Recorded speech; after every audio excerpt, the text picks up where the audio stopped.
मैं अनीश स्वागत करता हूं आपको अपने इस यूट्यूब चैनल पे। दोस्तों, टेक्नीशियन ग्रेड 3 का एग्ज़ाम चल रहा है। हालांकि अभी 2 ही दिन हुए हैं और 2 दिन का गैप भी आपको मिल गया है, लेकिन जब शुरुआत कल से होगी तो धुआंधार तरीके से आपका एग्ज़ाम होगा। फ़िलहाल हमने एक टेक्नीशियन ग्रेड 3 के आईटीआई बेस्ड जितने भी वैकेंसी हैं उस पे एक एप्रॉक्स कट ऑफ निर्धारित करने की कोशिश की थी और बहुत सारे लोगों का कमेंट आया कि 12th वाले का क्या होगा। तो हम इस वीडियो में चर्चा करेंगे कि 12th वाले का क्या हो सकता है। इससे पहले आप ज़रूर चैनल को सब्सक्राइब कर लीजिएगा और अगर आप आईटीआई बेस्ड देखना चाहते हैं कट ऑफ तो पिछला वीडियो आप देख सकते हैं। चलिए बात कर लेते हैं पहले तो एग्ज़ाम की। तो यहाँ पे देखिएगा जो आपका एग्ज़ाम टेक्नीशियन ग्रेड 3 का जो है वो आपके 20 फिर आपके जो है वो 23 को एग्ज़ाम होंगे, उसके बाद 24 को एग्ज़ाम होंगे, यानी कि कल आपके एग्ज़ाम हैं। अब देखिए 23, 24 फिर 26, 27, 28, 29, 30 सब जगह आपको एग्ज़ाम देखने को मिल जाएगा, यानी कि कल से लगातार आपके एग्ज़ाम होंगे। तो जो एग्ज़ाम हुए अभी तो उसके पॉइंट ऑफ व्यू से आपके क्या कट ऑफ जा सकते हैं। देखिए सबसे पहले मैं कट ऑफ पे वीडियो बाद में चर्चा करूँगा। सबसे पहले ये देख लेते हैं कि किस तरह के क्वेश्चन आ रहे हैं। देखिएगा जितने भी अभी तक मुझे कमेंट आए वो आपके कोई बता रहा है 65 बन रहे हैं, कोई बता रहा है कि 55 बन रहे हैं, कोई 62 बता रहा है। इसी के आसपास लोगों का जो है वो स्कोर घूम रहा है। लेकिन जब मुझे आश्चर्य होता है जब हम किसी का वीडियो देखते हैं ऑनलाइन, जब आता है वीडियो और रिव्यू देते हैं तो उसमें कोई 92, 95, 97 इससे नीचे तो कोई बात ही नहीं करता है। तो मुझे जब लगता है कि यार एक्चुअल में जब कमेंट करते हैं तो 62-65 बताते हैं और जब ऑनलाइन फेस दिखाते हैं तो मतलब कि 95 और 98 से नीचे कोई बात ही नहीं करता है। तो एक्चुअल में माजरा क्या है? तो जिस तरह से पेपर आ रहे हैं लोग वहाँ तो बता के आते हैं 95 और जब कमेंट बॉक्स में आते हैं तो देखते हैं कि उनका 95 सही उन्होंने किया है और 20%, 15% बोलते हैं कि सर नेगेटिव हो गया है। ठीक है, तो उस समय तो नेगेटिव उनको दिखता नहीं है, लेकिन जैसे जैसे वो घर आते हैं और समय बीतता है उनको नेगेटिव धीरे धीरे ज़्यादा उजागर होने लगती है। तो उस बेसिस पे कि पेपर थोड़ा सा ठीक ठाक आ रहे हैं, इतना भी ईजी नहीं आ रहा है जिससे आप कह सकते हैं हलवा। तो कितना स्कोर आ रहा है तो आप 12th में थोड़ा सा सेफ महसूस कर सकते हैं। देखिए टोटल वैकेंसी की हम बात कर लेते हैं तो टोटल वैकेंसी अप्रॉक्स आपके 1436 है 12th लेवल की। और फॉर्म फिल की बात करें तो तकरीबन अप्रॉक्स 6 लाख के अराउंड फॉर्म फिल हुए हैं। ठीक है, ये 12th लेवल की मैं डाटा की बात कर रहा हूँ। ठीक है, कि ओनली सिर्फ 12th वाले हैं। तो जनरली आपके कट ऑफ जो है वो रा नंबर ही मैं डिसाइड करता हूँ कि आपके 72 से 76 अगर नंबर ला रहे हैं तो चांस है कि आपका हो जाए। और ये मैंने जो कट ऑफ निर्धारित किया है वो मॉडरेट लेवल को पॉइंट ऑफ व्यू से लिया है। अगर आपके टफ है शिफ्ट तो 70 में भी हो सकते हैं और इजी शिफ्ट है तो 78 भी 79 भी जा सकता है किसी जोन में, अगर वैकेंसी थोड़ा सा कम आपको देखने को मिलता है तो। ठीक है, तो ये जो आपका डेटा मैंने लिया है 72 से 76 वो आपके एक मॉडरेट लेवल पे कितना कट ऑफ जा सकता है। अगर मॉडरेट पेपर आ रही है और मॉडरेट पेपर आती है इन फ्यूचर तो आपके इतना ही कट ऑफ जाने की संभावनाएं हैं। लेकिन अगर टफ आ जाती है तो इसमें आप +3 कर लीजिए और ईजी आ जाते टफ कर देते हैं तो -3 कर दीजिए।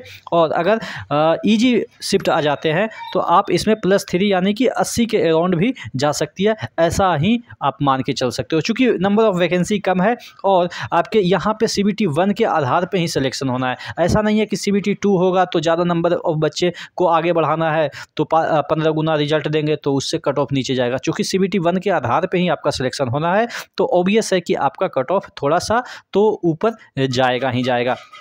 तो बात कर रहे थे कि जनरल में कट ऑफ कितना जाएगा और ये रा नंबर की है। ठीक है, ओबीसी की हम बात कर लेते हैं। ओबीसी में आपके 67 से 72 के अराउंड आते हैं तो आप सिक्योर मान सकते हैं। ईडब्ल्यूएस में 65 से 67 के बीच अगर आपका नंबर है तो पर भी आपका जो है सिलेक्शन की उम्मीदें बढ़ जाती है। एससी में 60 से 65 और एसटी में 55 से 60 है। अगर नॉर्मलाइजेशन की बात करें तो नॉर्मलाइजेशन अगर आपका नंबर ठीक ठाक होता है तो एवरेज की हम बात कर लेते हैं कि 5 से 7 नंबर ही नॉर्मलाइजेशन होगा। ऐसा नहीं ड्रास्टिकली कि पिछली बार जब नॉर्मलाइजेशन हुआ था, पिछला अगर हम एनटीपीसी की बात करें तो किसी का 32 से 72 हो गया था। ऐसा तो कुछ अब नॉर्मलाइजेशन होता नहीं। हाँ, मैक्सिमम 15 नंबर तक जा सकता है। लेकिन नॉर्मलाइजेशन की बात करें तो 82 से 83 प्लस अगर जनरल में ला रहे हैं तभी आपका। देखिए आप नॉर्मलाइजेशन पे अभी मत भागिए, चूँकि नॉर्मलाइजेशन एक ऐसा फैक्टर है जो कि बहुत सारे फैक्टर को इंक्लूड करने के बाद नॉर्मलाइजेशन निकलता है, उसके बाद परसेंटाइल वगैरह निकलेगा, तो बहुत सारी चीज़ें हैं। लेकिन फिलहाल अगर आप नॉर्मलाइजेशन की ओर बढ़ रहे हैं, देख रहे हैं, तो 82 से 83 अगर आप जनरल में ला रहे हैं, ओबीसी में 80 के अराउंड ला रहे हैं, 80 से 82 के अराउंड, ईडब्ल्यूएस में 78 से 80 के अराउंड, और फिर एससी में अगर आप 75 से 78 के बीच, और एसटी में 72 से 73 के अराउंड में लाते हैं नॉर्मलाइज्ड मार्क्स, तभी जाके सिलेक्शन होगा। मैं ऐसा थोड़ा सा कठोर वर्ड यूज कर रहा हूँ कि 82 से 85, इसलिए मैं यूज कर रहा हूँ क्योंकि आपके नॉर्मलाइजेशन थोड़ा सा आगे ही बढ़ता है, बहुत कम ही लोगों का पीछे घटता है। यानी कि अगर आपका 80 आ रहा है तो हो सकता है 78 हो जाए, इसका चांसेस बहुत कम ही है। जनरली लोगों का आगे ही नॉर्मलाइजेशन होता है, इस वजह से 82 से 83 भी जा सकता है नॉर्मलाइज मार्क्स, और उसी पे सिलेक्शन हो। तो ये है आपके नॉर्मलाइजेशन मार्क्स के आधार पे जो कट ऑफ और रा नंबर के आधार पे कट ऑफ। अब बात कर लेते हैं टॉप जो है 5 जोन, जिसमें कि कट ऑफ ज़्यादा जाने की संभावनाएं हैं। जैसे कि अगर चंडीगढ़, जिसे दिल्ली वाले क्षेत्र की हम बात कर लेते हैं, यहाँ पे कट ऑफ, चूँकि 12th वाले बच्चे जो हैं वो ज़्यादातर आपके एसएससी वगैरह के लिए प्रिपरेशन कर रहे हैं और ज़्यादातर वहीं पे आसपास में ही डालते हैं, तो इस वजह से चंडीगढ़ एक ऐसा क्षेत्र हो जाता है और प्रयागराज ऐसा क्षेत्र हो जाता है जहाँ पे आपके 12th वाले कट ऑफ ज़्यादा जाएंगे। आप कहेंगे कि इसमें पटना कहाँ है सर? तो भाई पटना में वैकेंसी ही नहीं है, तो हम कहाँ से लिख दें? ऐसे तो नहीं लिख सकते ना। हाँ, मुजफ्फरपुर में वैकेंसी 12th वाले की काफ़ी कम है, इस वजह से मुजफ्फरपुर भी आपके टॉप 5 जोन में आएंगे, जहाँ पे कि कट ऑफ लगभग हाइट आपका इतना ऊंचा रहेगा कि अन्य जो जोन है उससे आपको कंपैरिजन में 5 से 6 नंबर मैक्सिमम देखने को मिल ही सकता है ऊंचा। ठीक है, रांची में भी आपके कट ऑफ थोड़ा सा ज़्यादा रह सकते हैं। अजमेर के जो क्षेत्र है, यानी कि जयपुर वाला क्षेत्र जो है,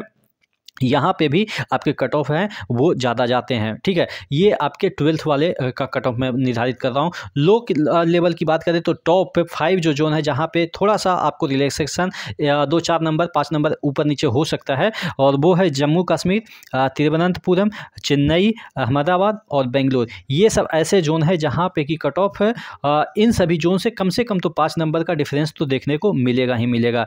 और अगर और भी जो जोन बच गए हैं, जैसे ये 10 जोन हो गए, 11 ऐसे भी जोन है जो कि मिडिवल जोन है, जिसमें कि कट ऑफ जो है वो इन सभी के बीच रहता है। जैसे बिलासपुर की हम बात कर लेते हैं, फिर एमपी में भोपाल की हम बात कर लेते हैं, तो ये सब जो कोलकाता की बात कर लेते हैं, ये सब जो जोन है इसमें ना ही कट ऑफ सबसे ज़्यादा जाता है ना ही सबसे कम जाता है। तो ये सब जो जोन है वो मिडिवल जोन में आते हैं। तो आशा करते हैं इससे ज़्यादा ही नंबर लाएंगे। और 12th वाले थोड़ा सा वैकेंसी कम है तो कोई बात नहीं आपके लिए, चूँकि जो है अब इसको बदल नहीं सकते हैं, लेकिन मेहनत करते रहिए। जिनका भी एग्ज़ाम इन फ्यूचर आने वाला है, कल से स्टार्ट होने वाला है, उनके लिए मैं यही सजेशन दूंगा कि आप ज़्यादा निगेटिव के चक्कर में ना पड़ें। ऐसा नहीं है कि कैमरा के सामने देख रहे हैं, बच्चे 95 बोल रहे हैं, हमारा बन रहा है 75, तो अब भाई 75 में तो होगा नहीं, ऐसा दिमाग में बैठा लिए और 95 का चक्कर लगा के मार धसड़ ले जा रहे हैं, एकदम निगेटिव पे ले जा रहे हैं। तो ऐसा नहीं करना है। आपको जितना कॉन्फिडेंस के साथ आता है, 75 तक अगर आप कॉन्फिडेंस के साथ टच कर रहे हैं